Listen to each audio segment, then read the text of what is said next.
Բարև ձեզ հարգելի հայրենակիցներ, շարունակում ենք աստրո ուղեցույցը, այսօր խոսելու ենք խոյի նշանի մասին, սակայն տեղեկացնեմ, որ շատ շուտով կանեմ կանխատեսումներ, կփորձեմ պարզաբանել, թե ինչպես են աստղաբանները կատարում կանխատեսումներ, ձեր լեզվով ասած ինչ է սպասվում մեզ, այնպես որ բաժանորդագրվեք, որպեսզի չկորցնեք այս էջը և լինեք տեղեկացված։ Եվ այսպես խոյերը նրանք են, ովքեր ծնվել են մարտի 21-ից ապրիլի 20-ը ընկած ժամանակահատվածում։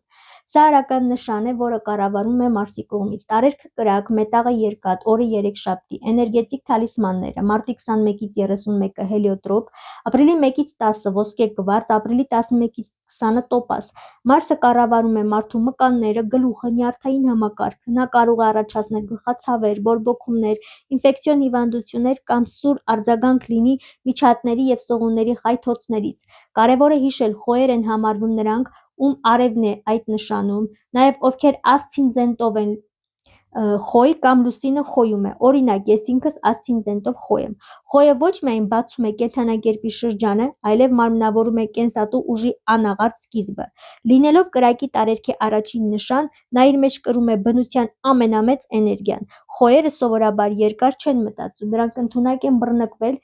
մի գաղափարով և վարակել ողջ շրջապատին, սակայն եթե Մարսը ձեր քարտեզում վնասված է, կարող է դրսևորվել հակառակ պատկերը։ Մարդը կարող է արագ հոգնել, կիսատ թողնել սկսած գործը և կորցնել հետաքրքրությունը այդ գործի նկատմամբ։ Եթե խոյը չունի հստակ նպատակ, ապա նա կորցնում է ինքն իրեն, վատնելով ուժերը բոլոր ուղղություններով։ Խոյերը սովորաբար համբերատար չեն և ցանկանում են ստանալ ամեն ինչ միանգամից, նույնիսկ եթե հիվանդանում են, ապա պայքարում են ամբողջ ուժով, ինչը արտահայտվում է բարձր ջերմությամբ։ Դժվարությունները նրանց չեն կանգնեցնում, այլ ընդհակառակը ավելի են մոտիվացնում։ Խոյի երբեմնի կոպիտ ուժի տակ թաքնված է ազնիվ սիրտ և թույլերին պաշտպանելու պատրաստակամություն։ Նրանք ասում են այն, ինչ մտածում են։ Այս ուղղամտությունը կարող է վիրավորել ուրիշներին, բայց խոյը նախընտրում է բացահայտ պայքար թաքնված խաղերի փոխարեն։ Խոյերը բնածին առաջնորդներ են և նրանց հաճախ կարելի է տեսնել պատասխանատու պաշտոններում, օրինակ պետական գերատեսչություններ, նախարարություններ, զինվորական հրամանատարներ, ոստիկաններ, մարզիկներ, վիրաբուժներ,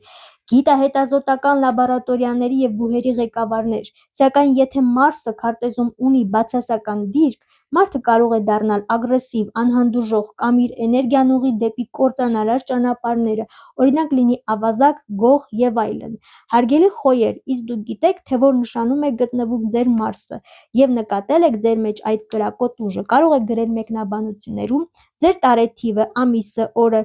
Ես կասեմ, թե որ նշանում է ձեր Մարսը գտնվում։ Իսկ եթե ձեզ հարցնեն, թե ինչու է ձեզ բաժին հասել խոյի կերպարը, հիշեցրեք նրանց այս առասպելը։ Ըստ հունական առասպելի, Թեբեսի որդի արքա Աթամասը լքում է իր կնոջը և ամուսնանում Ինո անունով շատ չար կնոջ հետ։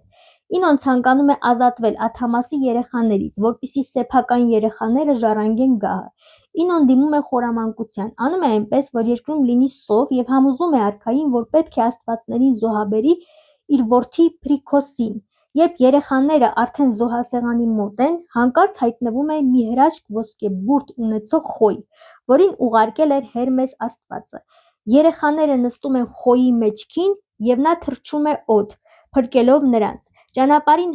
Հենսը, դուստրը թագավորի, վախից գլխապտույտ է ունենում և ընկնում ծովը, իսկ Փրիքոսին խոյը ողջ առողջ հասցնում է այժմյան ժամանակակից Վրաստանի տարածք։ Ի նշան երախտագիտության, Փրիքոսը խոյին զոհաբերում է Զևսին։ Զևսը խոյին բարձրացնում է երկինք և դարձնում համաստեղություն։ Հետաքրքիր է, հարգելի բարեկամներ, այս պատմությունը ինձ հիշեցրեց աստվածաշնչյան Աբրահամի որդիների Իսահակի և Իսմայելի պատմությունը։